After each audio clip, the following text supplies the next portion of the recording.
mbokku téléspectateurs yi asalaamaaleykum yéen ñi tànn RTS rajo télévision bu Sénégal ak seen émission face aux citoyens ki ñi dalal tey ci seen émission face aux citoyens di monsieur Oumar Gueye ministre de la pêche et de l'économie maritime monsieur Oumar Gueye ñu ngi lay gërëm di la sant sa teewaay sunu émission jàkkaarloog téléspectateurs yi ak tontu seen laaj.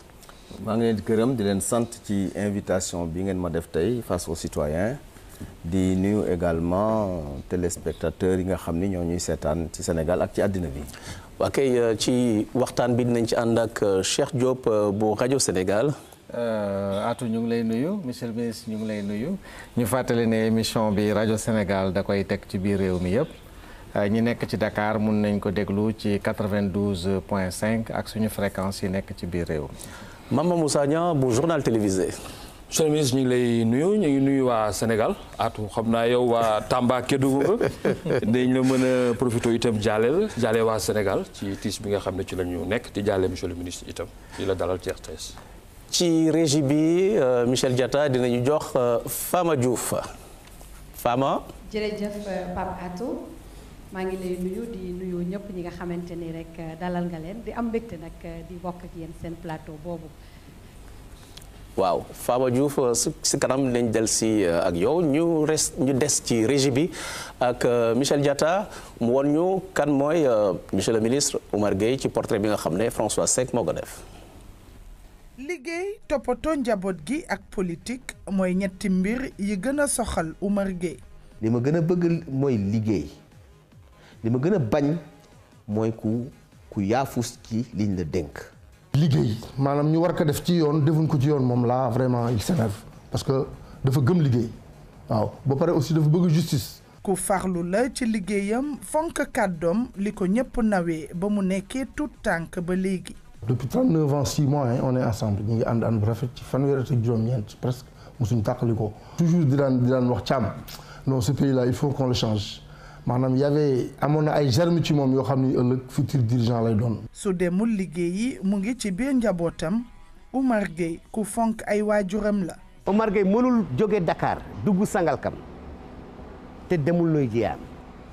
boo demee kër ga itam ci tànk yaam nga koy fekk maire bi day toog mu jël boppam teg ci kaw tànk yi loolu moom mën nga ko laaj ñëpp Sangalkam ndax yaam nag dafa nekk exemple moom itam maire bu baax muy Sali Fall moo tax boo demee Sangalkam ñëpp dañ lay naan Oumar Gueye li mu am sax yaa ma tax mu am ko ni mu fonkee waajuram. te quelqu'un moo xam ne bii dëggal na waajuram bi. ngir natt boppam saa su ne bëggul dara luñ ko yombalal. dama yàggoon bëgg lu xaw a jafe maanaam maa ngi fàttaliku suñu directeur collège yal na ko yàlla yërëm Doudou Cissé bi ma amee sama brevet nekk major. mun ma yow yaay wax fan nañ lay orienté. ci ban série nga bëgg a def man ko ban mooy série bi gën a jafe ci série yi mun ma série E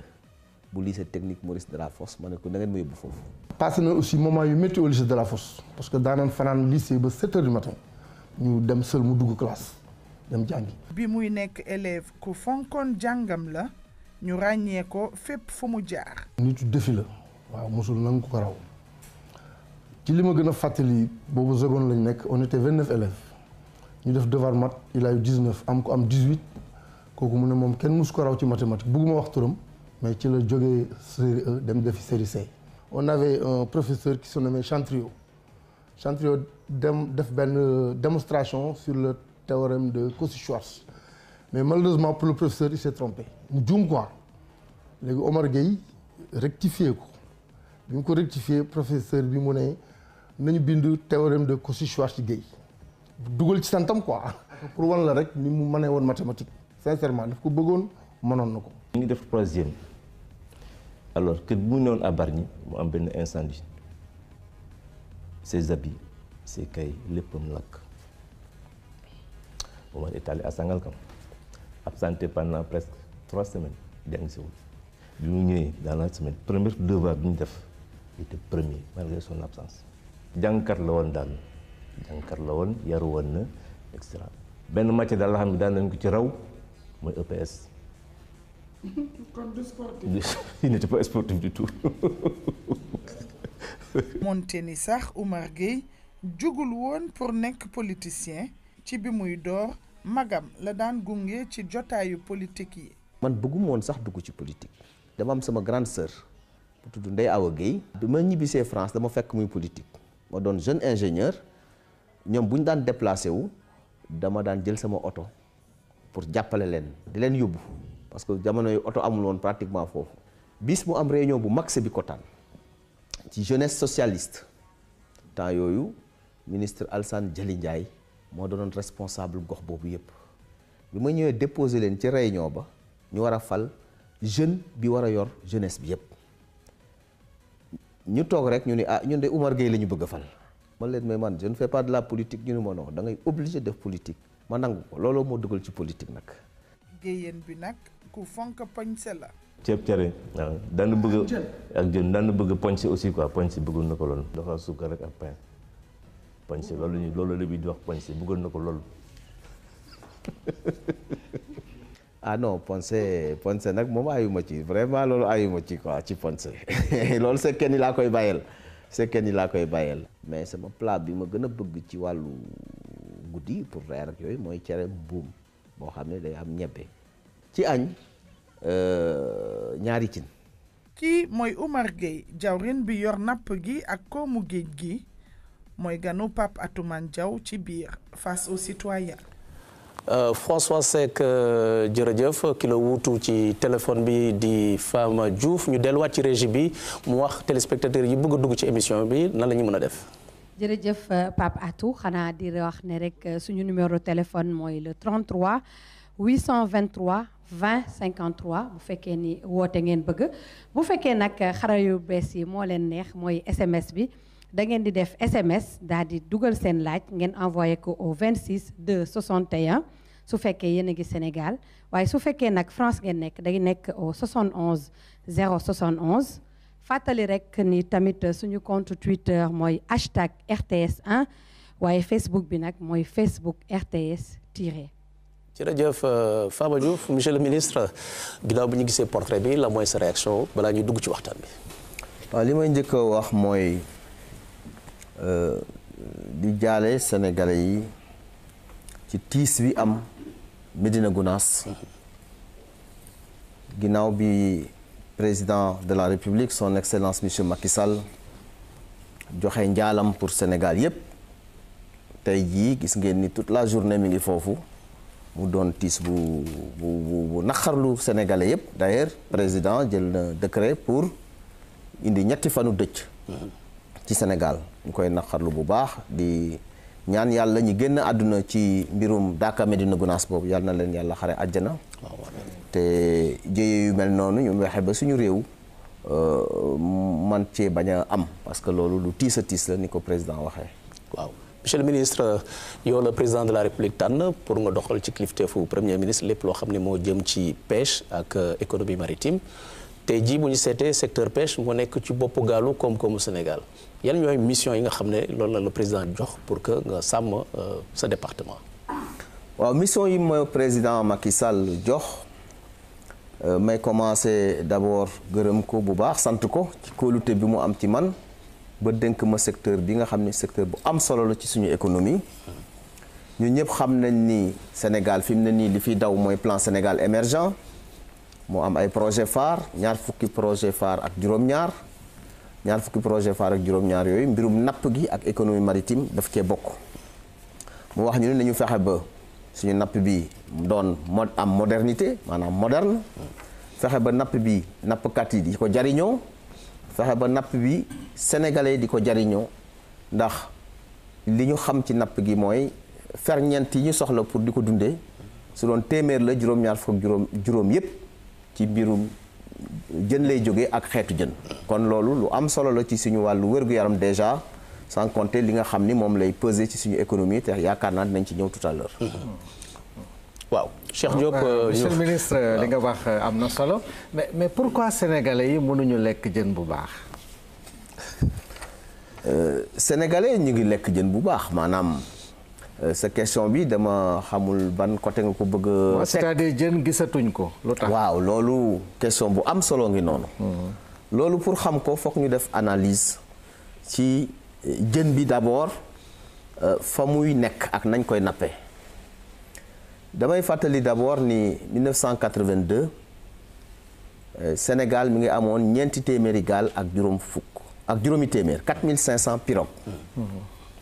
2012 Sénégal am na ñaar fukki junni pirogue. 20 000 boo amee benn gâteau ngeen doon ñeenti nit ngeen seq ko. soo ko defaree ñeenti pàcc ku nekk pàcc ngay am mais même gâteau bi boo ko amee ngeen doon juróom-ñetti nit kon paaru ku nekk mi ngi wàññeeku.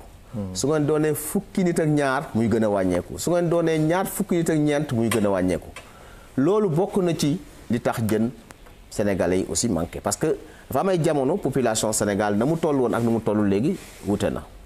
ensuite nañ daan nappe ci géej gi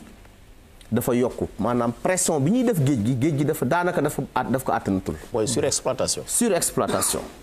surexploitation ci pêche artisanale maanaam ñu yor gaal yu ndaw yi te maa ngi rappelé ni ñu ngi mat léegi ñaar fukki junni gaal. surexploitation ci pêche industrielle. ci ni ñuy nappe jën yi.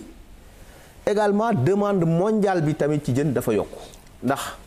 borom xam-xam yi notamment FAO dañu def étude wane ni li nit di lekk jën léegi ci àddina bi moo dafa yokku na mu meloon avant te loolu li ko waral mooy dañu wane ni looy gën a lekk jën sa wér-gu-yaram di gën a yokku kon nit ñaa ngi demandé jën ñi am jën ñi ngi koy laaj ñi amul jën ñi ngi koy laaj. njëgu jën yooyu ci biir àddina bi yokku damay joxe exemple boo dee nappkat nga dem ci géej gi jàpp sa coof. nga ñëw ci marché bi joxe ko di ko jaay am ku la fay junneeg ñaar téeméer wala ñaari junni ci coof bi keneen taxaw fële ni man de boo mën naa laa koy jëndal ñetti junni nappkat bi dafa am tendance jaay coof bi kooku nga xam ne bitim réew la koy yóbbu moo tax jën yu bëree ñu amoon mu doon les poissons nobles pour nga gis ko léegi fii lañ koy nappee mais bitim réew ngay dem pour gis ko ndax kaka napp moo koy jaay ko yóbbu bitim réew ndax lam cay am moo ëpp yow mii boo ko bëggoon jënd fii ci biir Sénégal loolu bokk na ci li ñàkkal jën bi beneen bi mooy changement climatique yi. loolu réalité la il faut nit ñi nangu ni jamono bi ñuy dund léegi ak jamono bi amoon wuute na léegi changement climatique yi dem na ba comportement jën yi changé na am na jën yoo xam ni fii lañ ko daan nappe léegi fa mu amul woon au nord da ngay dem fekk ko fa. dem na ba ci yaabooy bi nga xam ni moom la ñu gën a xam. waaw yaabooy bi fi mu ne nii pour gis ko dina mi ngi xam a jafe ci fan yi ñu nekk nii. ndax changement climatique yi borom xam-xam yi sax wax nañu ni yaabooy bi dafay gën a dugg ba ci biir ba moins 60 mètres te suñu nappkat yi gaal yi ñu am mënuñu jot yaabooy boobu. kon yooyu yëpp bokk na ci li nga xamante ni buñ ko boolee te li may wax recherche yi wane nañ ko buñ ko boolee mooy expliquer li nga xam ni moo tax jën. ñàkk waaw monsieur le ministre Sénégal actuellement. est-ce que piratage côte Sénégal jëlee ko Ndar ba Casamance est-ce que loolu tamit mënul expliquer raréfaction jën ci Dakar. waaw ci Sénégal loolu moom la ñuy wooyee pêche INN maanaam pêche illégale non déclarée non réglementée. loolu àddina bi ba mu wër problème bu rëy la borom xam-xam yi saytu wane nañ ni Sénégal suñu réew dina ñàkk lu war a mat téeméeri milliards ak juróom fukki milliards at bu jot ci wàllu napp bu bon boobu. loolu bokk na effectivement ci li nga xam ni moo tax ba jën tamit ñàkk mais benn aspect la rek du lépp nag li ma wax yépp la ñuy boole mu justifier li nga xam ni moo tax jën ñàkk naam ñi ngi napp di jaay à l'extérieur ndax études yi wane na ni 2016 31 décembre 2016 ñii liggéey ci jën notamment industriels yi def nañ chiffre d'affaires ci jaay jën rek à l'extérieur bu tolloog ñaar téeméeri milliards ak ñeent loolu sax moo tax ba daaw ak daaw jéeg yëpp ci wàllu jaay bitim réew napp bi mooy premier poste ci wàllu équilibre balance commerciale bu Sénégal donc ñoom it dañuy jënd jën yi ñu ci bare di ko yóbbu extérieur mais ñi leen koy jaay ñoom dinañu napp mais pêche artisanale bi tam dina leen jaay ay jën pour ñu napp ñoom it yóbbu ci bitim réew. mais est-ce que jotul monsieur le ministre quand même ñu équilibrer mbir yi jaay bitim réew am xaalis baax na mais askan wi aussi lekk jën bi génn ci géeju Sénégal aussi lu am solo la. est-ce que amuñu obligation débarquement. c'est-à-dire boo nappee ci zone maritime bu Sénégal nga am loo xam ne da nga koy bàyyil Sénégal. alors loolu. question bu am solo la piste de réflexion la boo xam ni ñun ci suñu biir ministère ñu ngi ciy waxtaan bu baax a baax ak ñi nga xam ni ñoo séq acteurs yi ndax effectivement man nañu ni nag léegi comme situation bi demee na nii ku nappati da ngay débarquer mais loolu code bi prévoir ko woon da ngay débarquer ci biir li nga xam ni moom la Sénégal soxla. Mauritanie ñu ngi koy def loolu nag. waaw Mauritanie mi ngi koy def mais différence bi mooy. waaw Mauritanie bu mu koy def du pour consommation. pour contrôler li ñuy napp ci géejam moo tax mu koy def mais Mauritanie li muy exporté ci jën léegi mu ëpp fuuf. la ñuy lekk Sénégal li muy exporté. am na ay at Mauritanie daawul exporté lu bare mais léegi.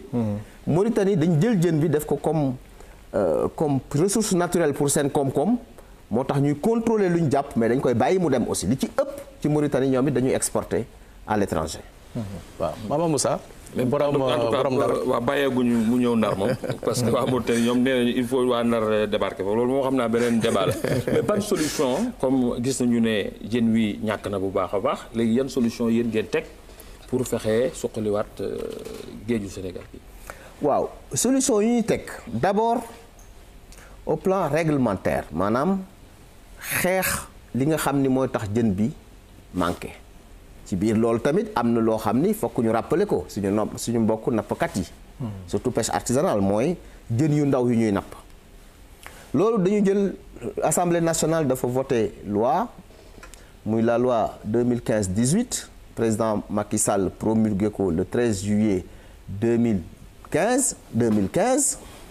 pour ñu indi ay coppite yu bare ci wàllu napp bi benn bi mooy jën yu ndaw yi. dañoo yokk taay bi nga xam ni obligatoirement da ngay bàyyi jën bi ba mu egg foofu nga soog ko mën napp damay jox exemple yaabooy bi ci code bu yàgg bi ñi ngi ko doon napp bu amee 12 centimètres wante ci code bu bees bi 18 centimètres maanaam képp ku napp yaabooy te eggul 18 centimètres yaa ngi def infraction boo jëlee par exemple coof bi ñi ngi ko daan napp ci 20 centimètres léegi pour nga napp ko il faut nga bàyyi ko ba mu màgg ba egg 40 centimètres lu tax taille yooyu te li ma wax dama jël ñaari exemple rek yaabooy ak coof mais espèce bu ne am na taille minimale boo xam ne moom ko war a nappe lu tax ñu jël taille yooyu bi ñu waxtaanee ak chercheurs yi dañu wax ni pour que yaabooy bi par exemple pour mu nen fokk ñu bàyyi ko mu egg ba 18 centimètres ñu ni kon bokk nañu bàyyi bokk yaabooy bi mu nen ay nen yu bare ñu soog koy napp mais boo ko nappee te jotul nen yaa ngi rey ay milliards yu jën yu naroon juddu ëllëg donc jël nañu mesure yooyu te am na solo te ñu lancé appel pêcheurs yi pour que ñu bàyyi jën yu ndaw yooyu ñuy jël ndax kuñ ci jàpp ay daan yu mag la ñuy dal sa kaw booku benn mesure la beneen mesure ci gaal yi nga xam ni ñooy jóox ci suñu géej te amuñ ci benn autorisation amuñu benn licence mooy les bateaux pirates. code bu yàgg bi daan yi ñu leen daan jox daanaka 150 millions la doon ba 200 millions mais code bu bees bi daan bi day dem ba 1 milliard de francs CFA bu ñu la jàppee te boo récidivé maanaam ñu jàpp la nga fay ko ñu bàyyi bateau bi mu dem mais bu ñu la jàppaatee bateau bi moom Sénégal a koy moom maanaam dañ koy jël directement ci yow. loolu bokk na ci mesure yi nga xam ni jël nañ ko beneen mesure boo xam ni ñu ngi ciy liggéey mooy dañoo constaté ni boo jëlee diggante Dakar ba Saint-Louis boo demee ba ci biir géej gi presque désert la ça veut dire que jën yi daan am possibilité am ay habitacle di fa nen amatuñu fu ñu mën a nenee parce que jën pour mu nen dafa am fu mu war làqu nañ daan pêcher avant bu yàgg loolu nag du régime président Macky Sall nga xam ni dafa am ay bateau yu ñu daan autorisé ñu ñëw ba jege suñu côte yi daan racler les fonds marins ñoo yàq habitacle yi fi jën yi daan làqatu solution bi ñu ci jël mooy dañuy def ñuy wax récif artificiel maanaam dañuy jël ay kii tëmbal ko ci biir géej moo xam ay bateau yu yàqu la moo xam ay récif pour que jën yooyu mën a ñëw am ay habitacle pour mën a reproduire beneen bi mooy les aires marines protégées maanaam wut ci biir géej gi ay espace yoo xam ni kenn amul droit napp fa dañuy bàyyi jën yu ñëw di màgg foofu di nen foofu mais kenn amul droit napp fa loolu aussi ñu ngi koy def am nañ ci expérience yu am solo booru Ngapparu boo fa demee loolu mi ngi commencé joxe ay résultats ak feneen donc loolu bokk na ci ay mesures yoo xam ni jël nañ ko. beneen mesure bi mooy repos biologique maanaam ba am na ay ci at mi weer woo xam ni dañ naan kenn du napp ñàkk napp boobu day permettre aussi jën yi mu mën a reproduire. donc yooyu yëpp ay mesures la. repos bi kañ lañ koy defaat. at mu jot am na loolu bu ñu def ko dañuy waxtaan ak chercheurs yi ñu wax ñu période bi gën a baax pour ñu def repos biologique ñu def ko mais at mu jot moom repos biologique boobu également am na. waaw monsieur le ministre ñu dem ba régie xool mareyeurs yi Fat Sakho am na loo xam ne taataan na ko ci ñoom. yooyu daa xaw a bari parce que géej gi amatul jën te lu ko waral ñëpp teg nañ ci seen bët mooy gis nga bato yi ay yenn mbaal yi ñuy mbaal ci géej gi day yàq géej. tey lu 50 gaal waroon jàpp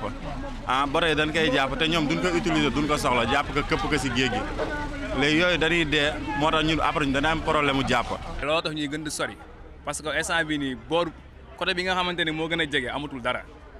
da ngay jënd ay essence 20 000 nga dem jàpp ñaari keesu jën mais soo ñëwee du jar li mu war a jar da ngay fere ay 50 000 boo ñëwee ay 30 000 ngay am journée zéro. bu ñu jàppale woon tey jii ba jën bu nekk am prix bu ñu teelee rek peese xam lu ñuy am daal dinañu arrangé torop si boobaa. benn essence am na si ñoo xamante ne dañ koy mujj jaayante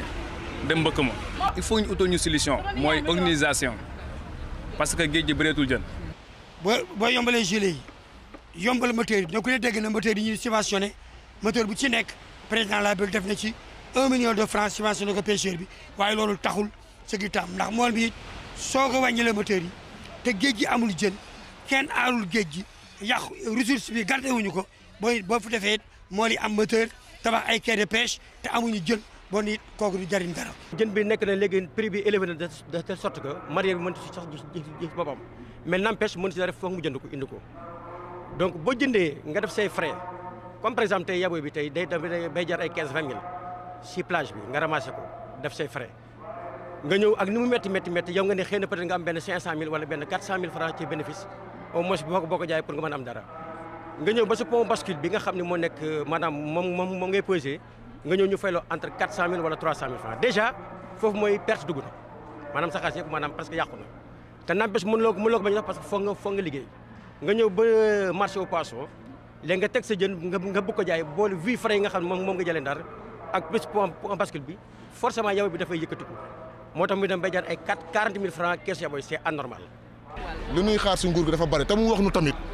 ñi yor kooru mareyeur dafa bari mu définir ni kan ñun suñu ñi nga xam ne noo nekk si site de débarquement di liggéey exercer le métier mareyeur chaque jour ñu wax nu ñan la.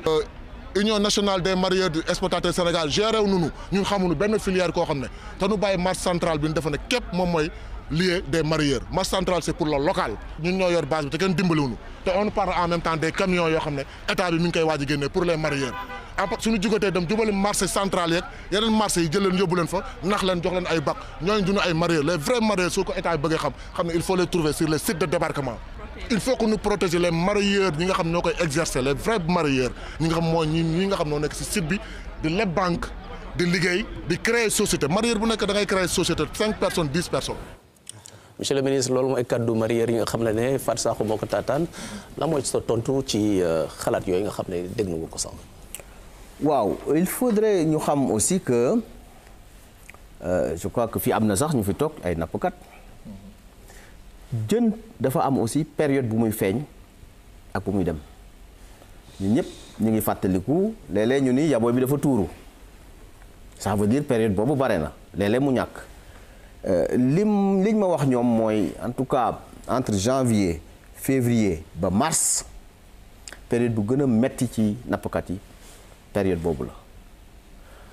après maintenant jën yi commencé di génn en fonction xeet yi am mais dinañ toog jamono boo xam ni yéen ñëpp yéen a ngi koy fàttali dañ naan yaabooy bi tuuru na boo demee da ngay fekk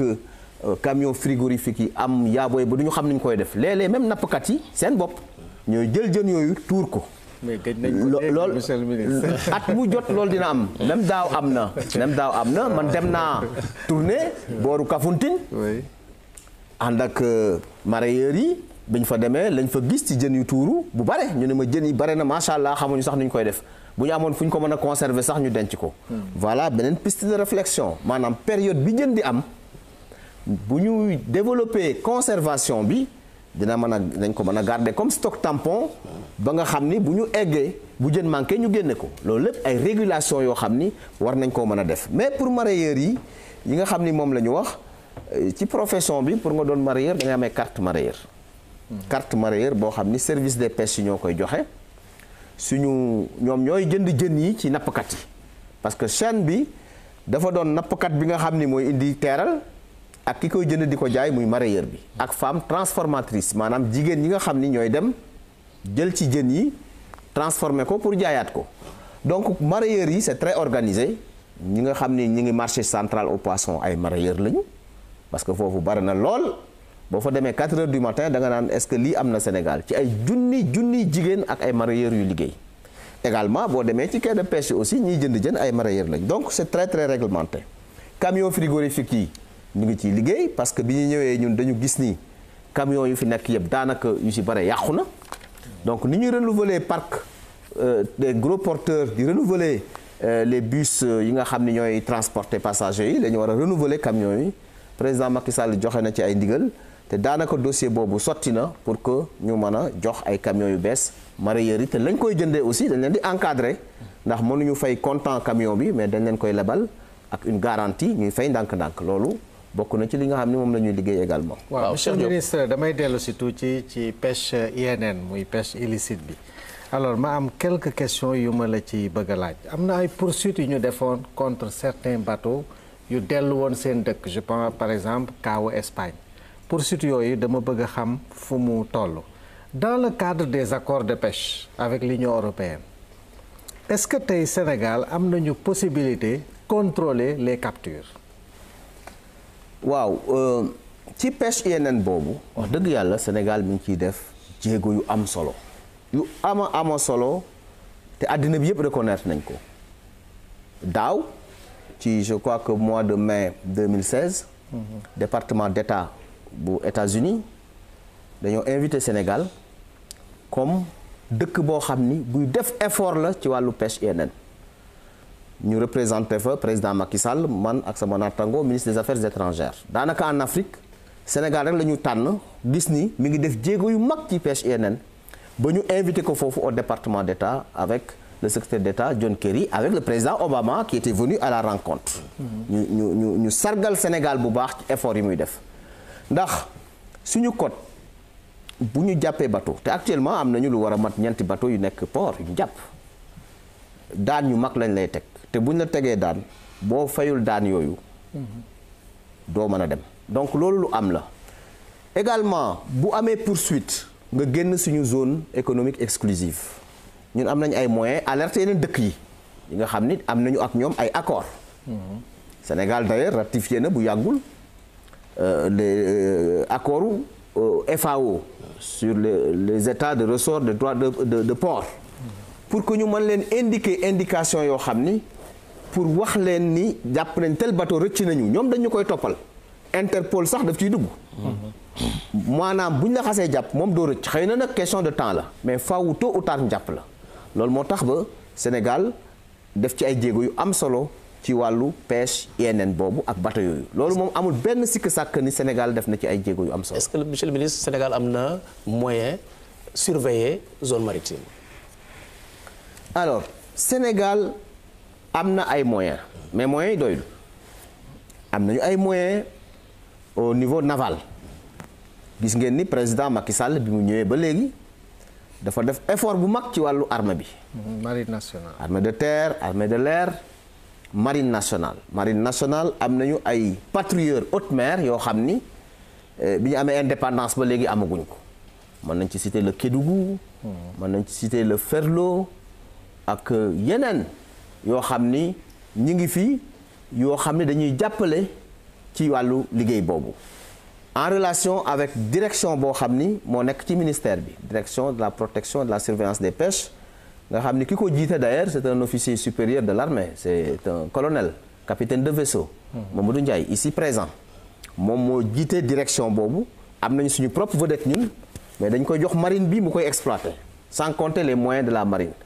ñoom saa suñu génnee dañuy gis bu ñu gisee bateau boo xam ni day def pêche INN dañ koy arraisonner également au niveau aérien am nañu luy génn mais li ci ëpp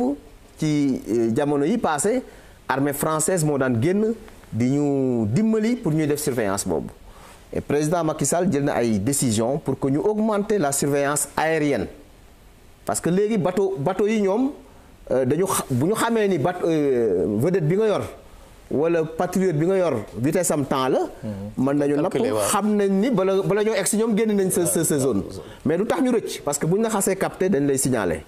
des efforts sont déjà faits mais il faut également ñu augmenter effort yooyu parce que bu ñu fàtte ni téeméeri milliards ak juróom fukki milliards par at lu bare la mën nañu augmenter suñuy moyens pour mën a def surveillance boobu nga xam ni moom la ñuy def. est-ce que surveillance boobu mi ngi ci frontières yi itam surtout dans le nord parce que foofu waa Mauritanie la ñuy gën a gis ñooy nekk ci frontière. waaw suñu marine mi ngi nekk partout même au nord actuellement am nañu ay vedettes yu nekk au nord. ñuy surveiller suñu frontière au centre au sud am nañu suñu patrouille bi toujours mi ngi génn en relation avec la direction de la protection et de la surveillance des pêches loolu amuñ ci problème au niveau du Sénégal franchement ci zone bi yëpp en Afrique de l'Ouest amul benn dëkk bu ñu ëppale ay moyens de surveillance actuellement mais nag war nañ ko yokk mais suñuy moyens yéesul par rapport ak yeneen dëkk yi nga xam ne ñoom la ñu am ay frontières ak ñoom d'ailleurs léeg-léeg sax ñu def ay patrouilles communes ay patrouilles yoo xam ne dañ koy bokk léeg-léeg également ñoom ñu sollicité nañu sax pour que ñu mën a def seen patrouille en fonction des moyens yi ñu am. waaw monsieur le ministre ñu dem ba régie xool ndax Fama Diouf am na ay laaj yu mu jot a recueillir. jërëjëf Pape Atou laaj yi nag bëri na trop ndax li ñuy njëkk a commencé rek mooy ki nga xamante ni moom mooy Aliou Faye di technicien des pêches di président national des diplômés de pêche et de l'horticulture nee na nag monsieur le ministre soxla nañ la lool def nañ ay demande waaye xam naa rek jotagoo ci ñoom bi bëgg nañ la gis ñeneen rek ñu wootee nekk Liberté 5 muy rek dëkkandoo yi nee nañu nag kontaan nañu bu baax ci ministre bi ndax nag am na seen jot te mi ngi leen di bu subvenir bu baax ci besoin yi nga xam ne am nañ ko kooku nag Ramatoulaye Dia la tudd moom moo woote ci Liberté 5 am na ku woote waat moom mooy Doro Ba Goléré moom nag nee na ñëpp xam nañ ne dexu Sénégal dafa bari bu baax li nga xam ne moom mooy ay jën waaye nag fi mu nekk nii nappkat yi nag am nañ tuuti problème pour jot ci jën yooyu mu bëggoon rek xam ban solution le ministre bi indi pour ñooñu nga xamante ne ñoom ñoo nekk ci fleuve Sénégal waaye nag moom andi na beneen question muy rek suñu diggante ak Mauritanie bëggoon na tamit ministre bi indi ci li nga xamante ni moom mooy ay leeral ki nga xamante ne nag moom mooy Mamadou Kébé moom tamit question am dafa jëm ci li nga xamante ne moom mooy wàllu napp bi si suñu diggante ak Mauritanie Pape Atou loolu moo fi ruusee pour l'instant ci ay question ba ci kanam. waa kay jërëjëf Fama Diouf ñu jox kàddu gi monsieur le ministre nga tontu ci laaj yooyu. waaw maa ngi gërëm bu baax sama dëkkandoo yooyu dëkk Liberté 5 man Sangalkam laa dëkk mais sama kër mi ngi Sacré-Cœur 2 en face Liberté 5 dañ jàpp ni boo dëkkandoo ak ay nit même bu dee du sa base sax politique war nga am ak ñoom jàmm seq ak ñoom jàmm ñoom loolu la ñu seq te maa ngi rafetlu donc li ñuy intervenir bi ci des mooy li nga xam ni mooy pêche continentale loolu aussi fànn bu am solo la ci pêche bi ndax napp bi du rek ci géej gi Sénégal am na dex fleuve Sénégal a ngi fi fleuve Gambie mi ngi fi parce que une partie du fleuve Gambie mi ngi Sénégal fleuve Casamance ak yeneen dex Sine Saloum ñooñu am nañu pêche boo xam ni suñu bëgg-bëgg mooy 10% débarquement yi jóge ci pêche continentale maanaam bu doon téeméeri kilo la ñuy napp ci géej gi fukki kilos yi dañu bëgg muy jóge ci pêche continentale ni président Macky Sall di jàppale pêche maritime te loolu am na solo ñu taxaw ci ndax pêcheur pour nga dimbali ko fokk nga dimbali ko ci jumtukaayam maanaam muy moteur yi président décidé na woon daaw jéeg jël juróomi milliards jox ko pêcheurs yi ku jënd moteur ñu jox la 1 million de subvention loolu pêcheurs yi rafetlu nañ ko te fi ma lay wax nii lu ëpp ñaari junni moteur ak juróom fukk ak juróomi téeméeri moteur ak juróom-ñetti fukk livré nañ ko déjà pêcheurs yi ndax pour nga dem géej boo amul moteur doo mën a dem. waaw dañ naan souvent armement pêcheurs yi dafa vétuste. c'est-à-dire kenn def leen mosul toppatoo sax. loolu nappkat yi ñoo ma ko wax. ñoo mu ne li ñu gis président Macky Sall defal leen ko ay la yëwén benn président bi ñu amee indépendance ba léegi deful leen ko ndax jox na leen moteur yu bees subventionné na carburant bi ñuy jël di ko nappee at mu jot gouvernement Sénégal dina supporter juróom-ñaari milliards boo xam ne ñoom ñoo ko naroon fay jox na leen ay gilet ba mu doy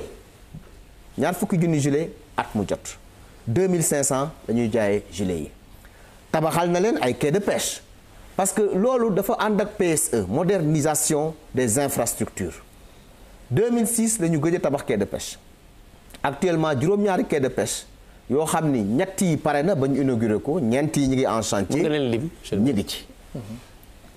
alors quai de pêche yooyu mën nañ leen lim. waaw Soumbédioune c'est en chantier gis ngeen ko. Yoff pare na inauguré nañ ko gis ngeen ko. Potou pare na président inauguré na ko yeneen yi ci des mooy Bargny c'est en chantier Goudomp c'est en chantier Pointe Sarène ak Ngaparou inauguré nañ leen ñoom it pare nañu. ak yeneen quai yoo xam ni war nañ ko liggéey cette année notamment Mboro. femmes yi nga xamante ni ñoo nekk ci transformation bi tamit aire de transformation moderne yi mosuñu ko am c'est la première fois bi président Macky Sall ñëwee ñu soog a am aire de transformation gis ngeen bu yàggul inauguré na Goxu Mbàcc aire de transformation moderne ndax jigéen ñi liggéeyoon ci jën yi Keccax wala Géej wala Tambajang yan moo doon seen condition de travail naaj saxaar xet bu bon président ni man sama PSE bi ma indi dama bëgg jigéen buy liggéey ci transformation nga mën a toilette indi sa doom ca fa ngay liggéey mu am garderie d'enfants soo tawatee ñu mën la faa faj te ngay liggéey dans de bonnes conditions produit ba ngay génn nga mën ko exporter ñu mën ko jariñu loolu la def Goxu Mbàcc inauguré nañ ko Fass Boye inauguré nañ ko Bargny inauguré nañ ko actuellement ñi ngi defar ay aire de transformation Pencum Sénégal c'est en chantier c'est à Thiaroye Mbao c'est en chantier Ndëppé à Rufisque c'est en chantier Kafountine c'est en chantier ak yeneen yu bees ren yoo xam ne dinañ ko sumb muy Kayar ak Tann à Joal donc yooyu yëpp dafa bokk ci lim leen di jàppale pêche continentale bi tamit ñi ngi am ci moteur yi dañ leen di subventionné ñoom it d'ailleurs Potou bi fa président demee dafa wax ni 5000 moteurs laa leen joxoon mais léegi généralisé naa ko ñaar fukki junni moteur de subvention 20 000 pirogues 20 000 moteurs 20 milliards 5 milliards yi joxe nañ ko 2018 dañ joxe 10 milliards 2019 mu joxe 5 milliards yi donc wër na kàpp ñi nga xam ni ñooy borom gaal yi loolu mosul am Sénégal c'est une première donc maintenant pêche continentale bi bu yàggul def naa tournée au nord def naa pêche continentale dem naa Matam dem naa booru Podor dem naa ba gën a sore dem naa ba Waoundé li ñu gis foofu mooy li ñu wax ñoom dañ ñu ni li ñu constaté mooy barrage yi bi mu amee ba léegi muy bu OMVS sentir nañ ni jën yi manqué nañu en fonction barrage bi ma ko waxee président daf ma daal di ni ma nu mu gën a gaawee na nga taseeg waa OMVS ngeen waxtaan ci mbir moomu réunion naa ak ñoom au commissaire bi ànd ak conseil technique ministre de l'hydraulique ak ñi ñu ko seqal ñëpp ñu xool nan la ñuy améliorer barrage yi pour que jën yi mën a ñëwaat nan la ñuy fexe ba empoissonner maar yi nga xam ne ñoo nekk foofu maanaam jën yi aussi mën nga wut ay jën dugalaat leen ci biir yooyu yëpp ñu ngi ciy liggéey pour que rendement yi nga xam ni moom la ñu am mën a am donc loolu pour dalal xelu kii posé question bi léegi ci pêche continentale wax ko ni ñuy jàppalee pêche maritime bi noonu la ñuy jàppalee également pêche continentale maintenant Mauritanie wax nañ ci loolu yaakaar naa wax naa ci lu bare mais dinaa ko baamtuwaat fii Mauritanie ak Sénégal dañu am signé accord 2001 wante accord boobu dafa wax ni at bu jot dañuy def protocole d'accord buy wane ni ci at mi nan la ñuy nappe loolu mi ngi doon dox ba 2015 may fàttali ni 2015 ci la ñu am accord yi gën ci accord protocole bi gën ci protocole yi ndax président Macky Sall moo intervenir pour que licence yi ñu yokk ko 300 la woon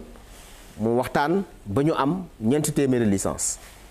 lañ daan débarqué doonoon 40 000 tonnes mu waxtaan ba ñu am 50 000 tonnes wante Mauritanie changé loi am ci diggante bi muy accord protocole bi ñu waroon signé en 2016 bu wax ni ay la yéwénkat ñiy napp bu ñu nappee dañ koy débarquer Mauritanie damay dem di négocier ak sama naataango ma yóbbaale waa Guet Ndar man leen dégg ngeen li waa Mauritanie wax seen loi bu bees dafa wax ni léegi boo nappee li nga napp da nga koy débarquer Mauritanie est-ce que yéen loolu baax na ci yéen ñu ni ma déedéet monsieur le ministre ñun bu ñuy napp Mauritanie pour indi ko Ndar la que ay la yéwénkat seen loi bu bees bi mayu leen loolu comme nag baaxul ci yéen man duma ko signé wante li muy jur mooy dootu leen mën nappati ci géeju Mauritanie foog ñu bàyyi leen ak seen géej ñu ne ma d'accord mais malheureusement souvent dañuy joox dugg ci géeju Mauritanie di napp sans licence maanaam ni ñu amee suñu loi bu bees ñun bu wane ni ku dugg suñu géej boo amul kii yaa ngi def pêche illégale ñoom it bu ñu defee loolu pêche illégale la donc moo wax leen ni bu ñu napp ci géeju Mauritanie te ma continuer encore di leen ko wax ci fii ma toog nii amuñu accord ak Mauritanie dañu bàyyi seen géej bañ fa napp te yem ci suñu géej wala yeneen dëkk yoo xam ni am nañu accord ak ñoom pour mën a napp foofu. waaw monsieur le ministre yaa tudd Guet Ndar kon nag ku ne pêche ne Guet Ndar ñu dem ba Guet Ndar ak Mama Moussa Niang. boo ñëwee ci fi nga xam ni moo di Guet Ndar ci commune bu Ndar dafa mel ni lu takku ci ay mool ñoom ñoo dellu si jóge ci fa nga xam ni moo di réewu Mauritanie. économiquement li ñu daan dugal ci dëkk bi boo defee ay recherche daa xam ne dëkk bi laal nañ ko boo demee sur le marché si marché yi nga xam ne moom la nit ñi di duggee di jënd yaa booy doon kii fi ne daanu na Ndar en plus particulièrement sans pêche c'est une ville morte. situation bu extraordinaire da ngay gis néeg boo xamante ni ñaar nit a ci doon dëkk wala ñett mais da ngay gis néeg boo xam ne fukki nit a ciy dëkk parce que ñooñu li ma la waxoon maanaam génne woon nañ seen xel ci ñibbi si waa Ndar ba fay dëkk parce que jënd nañu seen i terrain tabax nañ ko mais actuellement ñoom ñëpp dellu si nañ suñuy kaw bon ñu ngi def lu ñu mën. barke démb jiwu jéey ki nga xam ne moom dañuy dafa lakk ci Matlam Mauritanie la jógee. li yokk problème bi mooy bi ñu ñëwee fekk nañu suñu ay kër noo ngi daanu amatuñu fu nu dëkk bare na ñoo xam ni amuñu fu nu dëkk. am na ñoo xam ne ñibbisi nañu dañ leen tàntal ay mbaar si ay kër seen ay mbokk ñoo fab seen étage rek tàntal leen fa ñu dëkk fa amuñu fu ñu dëkk. 50 fois 250 pour les grandes pirogues pour les petites pirogues qui sont au nombre de 5 à 6 000 pirogues pirogue bu nekk 5 pêcheurs lay am plus maintenant les moolu kaw yi. ak jigéen ñi ak xale yi ça fait combien de monde. boo ñëwee ci diwaanu Ndar sa xel li muy njëkk a dem mooy lan moo lëkkale Ndar ak Mauritanie. fii dafa am réalité boppam Ndar dafa am réalité boppam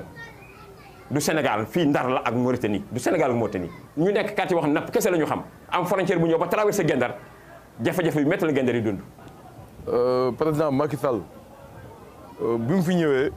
ñu teeru ko teeru bu rafet dalal ko. maanaam dafa am lu mu ñu waxoon ñun si loolu lañ koy xaar dafa waxoon ni maanaam moom dana seeti Abdou Aziz waxtaan ak moom bu yàlla defee jàmm mu gën su fekkee amuñu solution ñu seeti beneen pexe bu ñu def. il faut que président yi jël ko en charge intégralement c'est-à-dire que ñu dem toog waxtaan xool naka la ñuy mën a aplanir beaucoup de problèmes yoo xamante ni tey ñoom peut-être dunduñu ko mais population bi ñu ngi koy dund. mel ni nag Ndar ak Mauritanie jaxasoo nañu lool kenn mënul dem bàyyi sa moroom. ndox ak suukar la da ngay boole naan wala nga boole tuur te li ñu état Mauritanie defal état Sénégal defaluñu ko ñun nappkat yi dëkk fii ci Guet Ndar parce que 50% nappkat yi dëkk fii ci Guet Ndar Mauritanien moo leen financé soo liggéeyee jaay ma jën ba mu mat nga fab sa matériel nga yóbbu yaa ko moom. chômage la nekk parce que 3 mois sans activité sans salaire. kooku ku ñu ko defoon tey si employé Sénégal ñu dégg leen enseignant keneen ku ko defoon tey nga yuuxu yëpp Sénégal ñëpp dégg leen ka ñu ñëw toog inactif la def ku liggéey da ngay adresse il faut que l'état la sa jóg wax problème yi change quoi. boo ñëwee it ci diwaanu Guet Ndar ginnaaw jafe-jafe bi am ca frontière ba ña ngi lay wax jafe-jafe ba am ca beneen wàll wa jëm ca yoonu Gandiol. am nañu ambu suy buy rey nit ñi 24/24. chaque instant ñu ñëw wax ni dañ koy defar chaque semaine moo leen di ci dee ñun foofu la ñu xaar dimbalu Macky Sall. bël bi mi ngi jeexal suñu famille barki démb man en personne damay xeexal sama waa kër ndax bëgguma nu liggéey fii si Ndar ndax seen bakkan xañ na si seen jàpp matériel xañ na si. ñenn ñi nag nee nañu ay financement ay koppar rek yu leen banque yi di jox wala nguur gi di jàppale xëy na moo mën a dakkal seen dem ca Mauritanie yokk itam seen taxawaay ci wàllu napp gi fii ci Sénégal. boo fi demoon ci banque yi léegi banque booy dem léegi bu ne danaan la mool nga duñu la lebal te naar bi li la état li la banque bi bañal bu naar bi ñëwee nangul la ko. ñenn ñi itam jàpp nañu ne lii nga xam ne moo di bateau de pêche yi jóge ca bitim réew muy ay gaal yu mag a mag sonal nañu lool napp gi fii nga xam ne moo di diwaanug Ndar. géej gi ñu moom d'abord la ñu war a protéger c'est-à-dire ñu ngi jël suñu géej gi ci autorisé ay accords yoo xamante ni tey jën mënatul am ci Sénégal. bateau yu xam nañ leen li ñuy waxanteeg yow ak la nga leen di signal ak la ñuy napp dafa bokkul ñàkkum jën wi foofu la jógee. état bii fi nekk nag am na 1000 sens pour defar ko mais garde bi des na garde wu ñu géej boo dee xool suñu ministre de pêche sax maanaam dafa sore mool yi bu événement amee rek nga kaa gis fii si Ndar te ñaanu yàlla Ndar événement di fa am. ëllëgu diwaanu Ndar ci wàllug gaz ak pétrole ni ñaa ngi koy waxtaanee itam naka la ko nappkat bi gisee. ñun ñëpp xam nañu àddina bi yëpp fépp fu gaz feeñ fu pétrole feeñ jën day toxu. jën daf fay jeex conséquences yi c'est néfaste. ban système de compensation la ñu mettre en place pour ces populations là. téeméer bu nekk ci doomi aadama yi fii ci Sénégal ci ay nappkat juróom benn fukk yi ña nga ca diwaan boobu nga xam ne mi ngi ci diggante géej gi ak dex gi. waaw monsieur le ministre loolu mooy ñaxtu waa Guet Ndar la moo ci sa réaction. oui monsieur le ministre man dama lay poser ay questions par rapport au reportage. D'abord problème bi ñu gis ni mooy surpopulation bi lan mooy ci sa xalaat deuxièmement le problème c'est pas que Guet Ndarien yi accord de pêche yi ou licence yi d'accord nañ ne nouveau code bi nga xam ne Mauritanie yi taxawal nañ ko ànd nañ ci moo tax ñu ñibbisi alors seen matériel bi nga xam ne moom la ñu amoon Mauritanie lu tax mënuñu ci jot. damay commencer d'abord rectifier. li nga xam ni moom la kii am na ko wax loolu. yaakaar naa ñu ñëpp ay sénégalais lañu te mool yi la ñuy waxal waa Guet Ndar la ñuy waxal am na ñu ngeen laaj fii du loolu la waa Guet Ndar wax su ma gisee ku jël kàddu télévision ñu jox la micro ngay wax ak àddina bi yëpp nga ne li waa Mauritanie defal waa Ndar yi gouvernement Sénégal defuñu leen ko waa Guet Ndar waxuñu loolu. lan la waa Mauritanie defal waa Guet Ndar d'abord du gouvernement bu Mauritanie dafa am ñu nekk foofu Mauritanie doon ay mareyeurs mauritaniens dañuy jël seen xaalis ñëw ci waa Guet Ndar loo xam ni gouvernement yëgul état yëgul ni leen bu ñu sañoon da ngeen ñëw ñu jël seen gaal wutal leen essence jox leen xaalis ngeen nappal ñu lu ngeen napp jaay ñu loo xam ni gouvernement yëgul kenn yëgul ñu dem Mauritanie bi ñu demee Mauritanie ba egg seen gaal yooyu ñu moomoon ñoom nga xam ni dañ ko immatriculé fii ci Ndar Mauritaniens yi ni leen ay la yëwen pour ngeen fi mën a napp fokk ngeen soppi numéro bi def ko numéro Mauritanie muy benn. ñoom dañ ko nangu. waaw. ñoom ñu nangu ko. ñaar ñun leen ay la yëwen kat licence bi ngeen am suñu tur lañ ci def. waaw yow boo amee sa gaal wala sa oto nga jël carte grise bi def ci sama tur kan moom oto bi. man yow monsieur le ministre man maa moom oto bi. loolu moo leen dal loolu lan la ci gouvernement Sénégal. am mais foofu monsieur le ministre man maa def reportage bi foofu li ñu wax dafa leer financement su nekkee ni nappkat bi mënu koo am ci lu mel ni banque wala caisse nationale de crédit agricole état du Sénégal tegul lu mel noonu. su nekkee ni am na un privé bu ñëw dugg ci Guet Ndar mu gis nappkat bi mu ni ko dama la bëgg yóbbu Mauritanie man mën naa la financer liggéey ak yow mais kooku mën na nangu dem. waaw attends man nga nangu dem. mais ci yenn condition ngay nangoo dem. mooy ci condition yi nga xam ne privé bi indi na. ah déedéet c'est pas obligatoire. boo ko bëggee parce que ay conditions yi leer na lay tegal. xaaral ma wax la. gis nga boo jëlee téeméeri nappkat yu ne Mauritanie. juróom-ñeent fukki ak juróom ay sénégalais lañu. ñoom am nañ possibilité négocier bu baax. parce que dañu leen a soxla boobu ñu leen soxla waruñu ko pasare fi mu ne nii ñu bëri dellu si nañu Sénégal. mais am na ay problème ci napp bi foofu mais bu fekkente ni yow da ngay dem te booy dem am sa réew quand même waxal ak sa gouvernement waxal ak sa ministère waxal ak say techniciens yor pêche ñun de lii la ñu proposé lu ngeen ci xalaat. ñooñu jege nañu nappkat yi est-ce que. ñun bañ a jege nappkat yi d'ailleurs licence yi ñu amoon pour ñu am ko foog ñu dem ci ñoom la ñuy waxtaanal ñoo leen di encadrer service des pêches bu Saint-Louis day dem souvent Mauritanie di rencontrer pêcheurs yi foofu. donc loolu mooy li am donc nit mënul jóg ni le gouvernement Mauritanie defal nappkatu Ndar gouvernement Sénégal def gouvernement Mauritanie defalul dara nappkatu Ndar ay privé ñoo jël seen xaalis ñëw waxtaan ak ñoom nax leen entre guillemets nax laa ko mën a tudd. mais monsieur le ministre non bul wax naa ko. parce que est-ce que financement système a toujours existé. financement pêcheur bi est-ce que état bu Sénégal teg na ko. dinaa ci ñëw laaj ko. c'est pas parce qu'un système a toujours existé que système bu baax la. système bu bon la boo xam ni ñun bi ñu ko découvrir. bi lii amee Mauritanie parce que ñun suñu recensement lim ñu mayoon. mooy 300 gaal ak fukk ak juróom-ñaar ñoo nekk Mauritanie ñu immatriculé leen SL nekk suñu fichier. monsieur le ministre est-ce que xam nga am na ay gaal immatriculé Mauritanie yi nga xam ni dañuy yeewoo itam Ndar. mais justement loolu mooy problème bi xam nga mënoo am sa gaal immatriculé ko Mauritanie jël carte grise gaal bi def ci turu ki nga xam ni moom nga lëkkalool Mauritanie nga wax ni sa gaal la moomuloo ko ci yoon. man bi ma fa demee bi mbir mi amee président Macky Sall yónni ma. ñu dimbali leen président dimbali leen ci juróom-ñaar fukki millions ak juróom.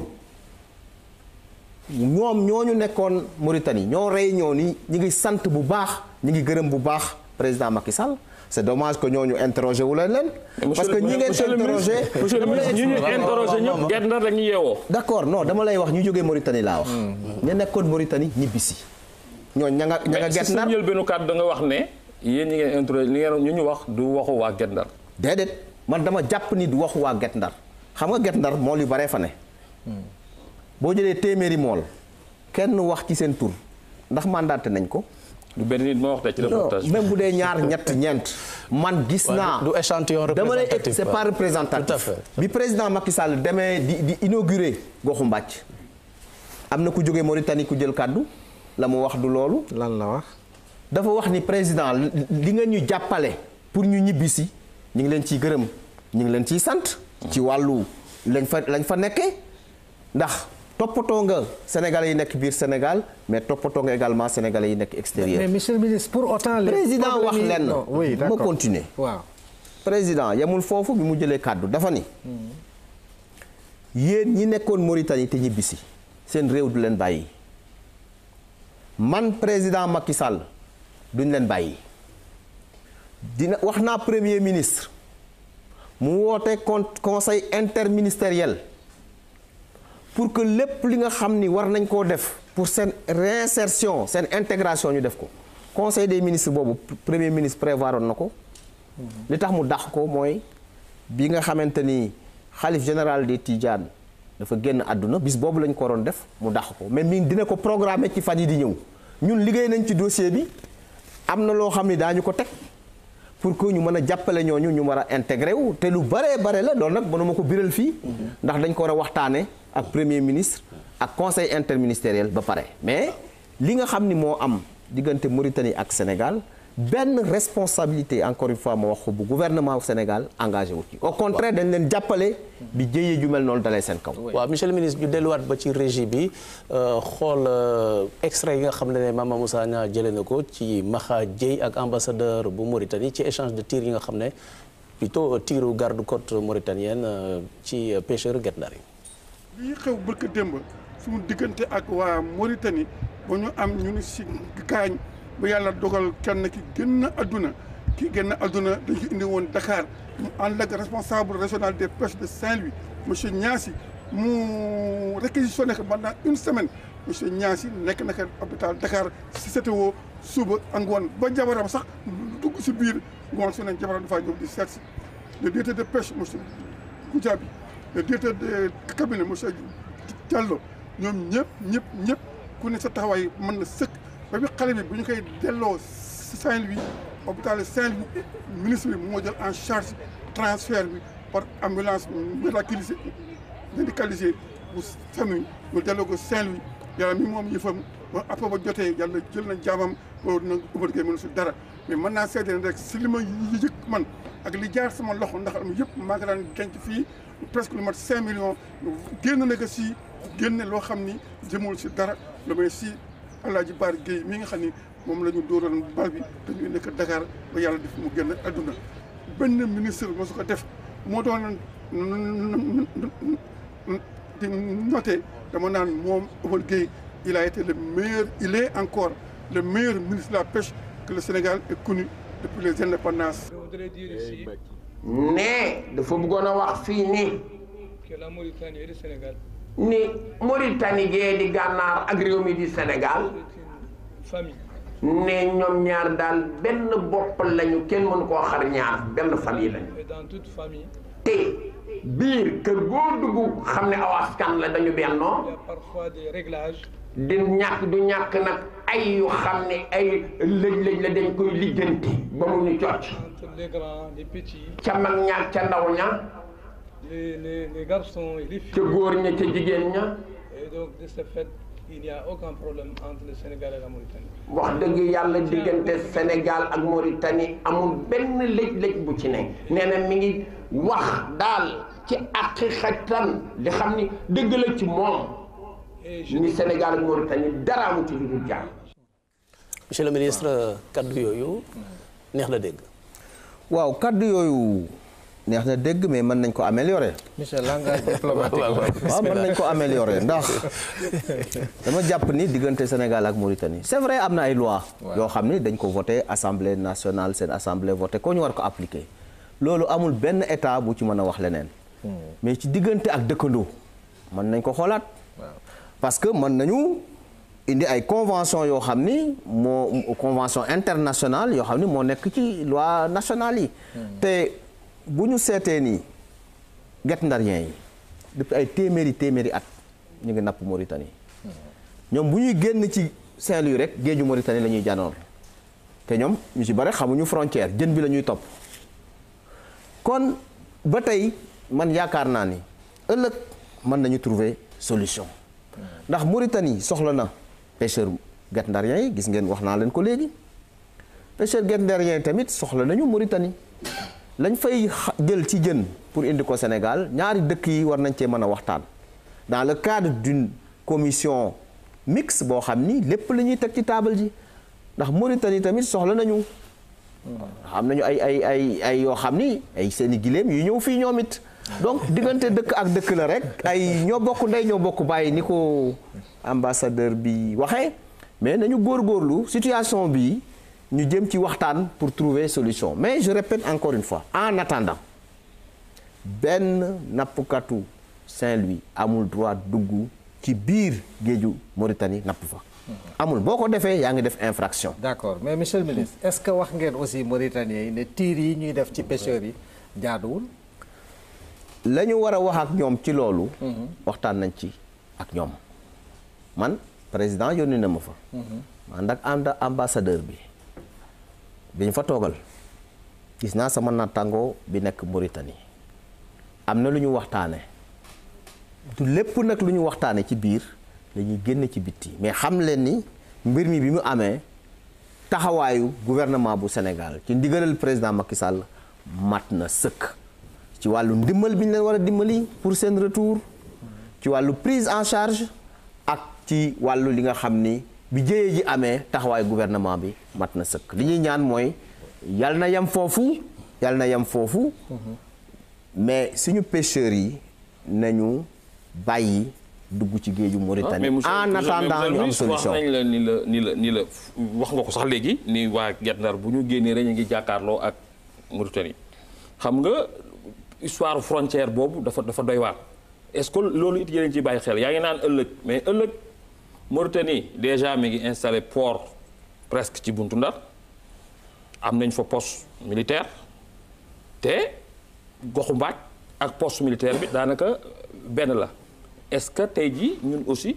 am na loo xam ne def nañ ko foofu pour mën a protéger ñi nga xam ne ñoo nekk foofu ba duñu dugg parce que wax nga ko léegi ñoom mënuñu maîtriser frontière bi frontière boo xam ne ñoom Mauritanie da ngay dox sport footing yaa ngi dugg Mauritanie nga dox ak sa tànk yaa ngi dugg Mauritanie. waaw xam nga frontière moom frontière la.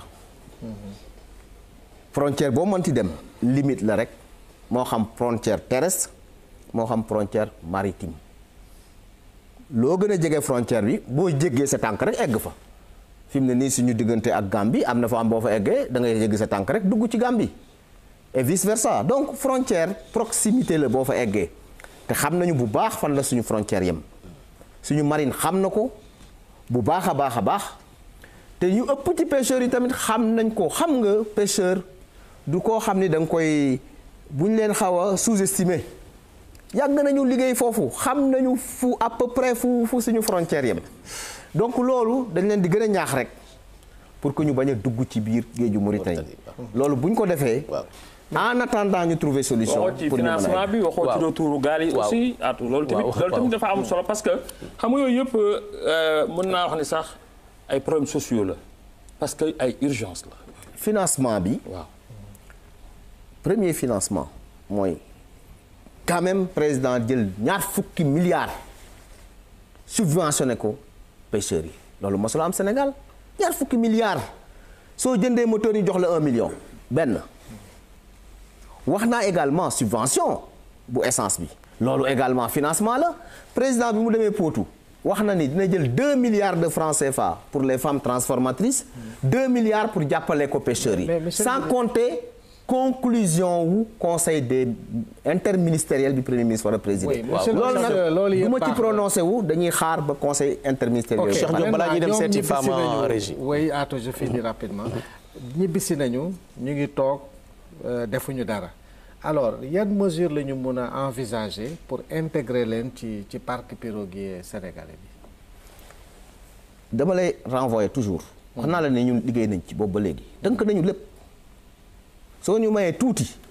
ñu tenir conseil interministériel boobu décision yi ciy génn incha allah da ngeen ko xam mais dama ko bañ a anticiper premier ministre mooy convoqué réunion boobu ki fan yi di ñëw yàggul da ngeen gis mesures yu des mesures importantes yu président Macky Sall jël yu nam leen ko waxee woon Ndar ba mu fa demee yoo xam ni mi ngi jëm ci ñoom te bu mesures yu génne dañ xam ni président effectivement li mu waxoon def na ko. monsieur le ministre ñu dem ba régie ak Fama Diouf mu jox la réaction téléspectateurs yi ci internet ak téléphone. jërëjëf Pape Atou xam nga nag li fi ëpp ci ay réaction rek moom mooy suñu digganteeg mbokk mauritanien yi loolu daal dellu si na fi lu bëri waaye xam naa dégg naa tam ci plateau bi ne ñëw ngeen ci bu baax a baax xanaa rek ki nga xamante ni moom mooy Boubou Siré Ba mu ngi wootee ca France moom tamit dafa dellu si ci diggante Sénégal ak Mauritanie waaye nag doon laaj ministre bi ndax rek prévoir nañ subvention maanaam ay ndimbal pour ñi nga xamante ne ñoom ñooy nappkat ya nekk fële ca Fuuta keneen kii mooy Mamadou Sow la tudd moom nag mooy président des délégués du marché central aux poissons moom nag nee na kontaan na bu baax a baax ci ki nga xamante ne moom mooy ministre bi kontaan na ci ministre bi ndaxte ñoom lépp lu état bi digle woon ak ñoom tàmbali nañ ko ndax nag état bi dafa waxoon dina réhabiliter marché bi te gis nañ ni jéego yi ñi ngi ci bu baax a baax keneen ki nag moom mi ngi tudd Néné Diallo moom nag suñu digganteeg Guinée Bissau lay laaj rek lan la ci état du Sénégal prévoir ndax nag suñu digganteeg Guinée Bissau war nañ ko xool bu baax keneen ki nag Alpha Kalidou Sarr la tudd moom nag technicien des pêches la nee na nag dafa bëggoon ministre bi wax ci li nga xamante ne moom mooy manque de personnel bi nga xam ne moo am ci poste de contrôle yi waaye atu jeexul ndax Mor Sall moom mooy président départemental association nationale des mareyeurs du Sénégal moom mi ngi nekk ca quai de pêche bu Mbour moom nag dafa félicité bu baax ki nga xamante ne moom mooy seen ganu tey bi ndax nag nee na kontaan nañu ñoom bu baax ci moom ndax ku réactif la ci seen ay problème day guddee di leen bëccëgal ñoom daal wax dëgg yàlla saay buñ ko soxlaa rek dañ koy jot di ko gis te loolu jafe woon na leen bu baax jamono yu njëkk ya enfin ki nga xamante ne moom mooy Mamadou Kandji woote Thiaroye-sur-Mer di sant bu baax ki nga xamante ni moom mooy le président de la République Macky Sall waaye di sant ki nga xam ne moom mooy ministre bi ndax nee nañ nag gis nañu bu baax seen bopp ci li nga xam ne moom mooy liggéey bi waaye nag nee na dafa am ñoo xam ne dañoo taamu rek jën yu ndaw a ndaw yi ñu bëggoon rek ministre bi indi ci loo xam ne moom mooy ay solution ndax nag xalaat nañ ni napp jën yu ndaw yi nekkul loo xam ne moom moo gën kon nag Atou loolu moo fi ruusandi woon ba ci kanam. Fama Diouf jërëjëf monsieur le ministre dégg nga laaj yooyu ak félicitations yi nga xam ne jottali nañ ko luy sa réaction. waaw ñu ngi gërëm bu baax ñi waa marché central au poisson ndax marché central au poisson am na ay jëmmi jamono ay jafe-jafe amoon na fa. mais wax dëgg yàlla ci intervention président Macky Sall ak ndigal yi muy jox ñu ngi koy régler marché central au poisson urgence yi amoon foofu régler nañ ko léegi. benn urgence bu ndaw moo fa desoon mooy problème assainissement ñun jël nañ suñu budget